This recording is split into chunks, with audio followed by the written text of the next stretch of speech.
Makisama ka lang pero huwag kang magtiwala. Hindi lahat ng tao sa paligid mo ay totoo. Ito ang masasabi ko sa quote na yan. Kahugot, sa mundong ito, mahalaga ang makisama.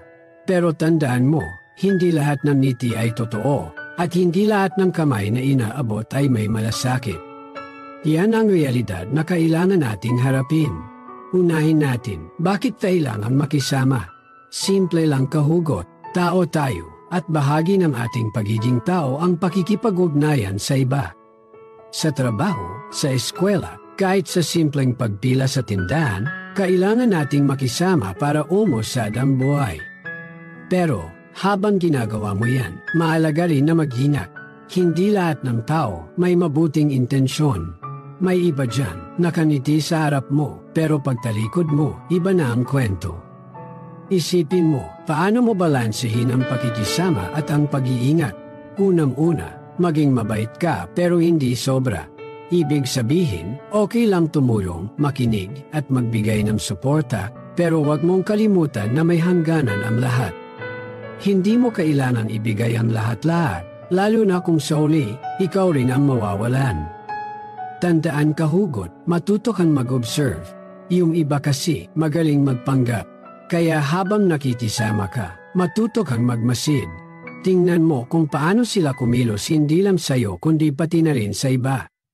Sa ganitong paraan, mas madali mong makikilala kung sino ang totoo at sino ang hindi. Piliin mo ang mga taong pagkakatiwalaan mo. Hindi ito madali, pero sa pagdaan ng panahon, matututunan mo rin ito. Yung mga totoong kaibigan, yung hindi ka iiwan sa ere, yun ang mga taong dapat mong ingatan. At higit sa lahat, magtiwala ka sa sarili mo. Oo, mahirap magtiwala sa iba, pero dapat hindi mawala ang tiwala mo sa sarili mo. Huwag kang nawala ng pag-asa sa kabutihan ng tao. Oo, may mga hindi totoo, pero marami pa rin ang may mabuting puso. Huwag mo mayaan ang ilang masasamang karanasan ay maging dahilan para mawala ang paniniwala mo sa kabutihan. Sa uri kahugot, ang pakikisama ay parang sayaw.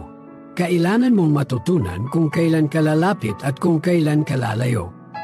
Hindi ito madali, pero parte ito ng ating paglalakbay. Tandaan mo, sa bawat hakbang, may aral kang matututunan. At sa bawat aral, mas lalo kang magiging matatag at marunong sa buhay. Kaya ngumiti ka, makisama, pero lagi kang mag-ingat. At higit sa lahat, mahalin mo ang sarili mo. Sa mundong puno ng pagkukunwari, yung pagmamahal mo sa sarili mo ang magiging sandigan mo.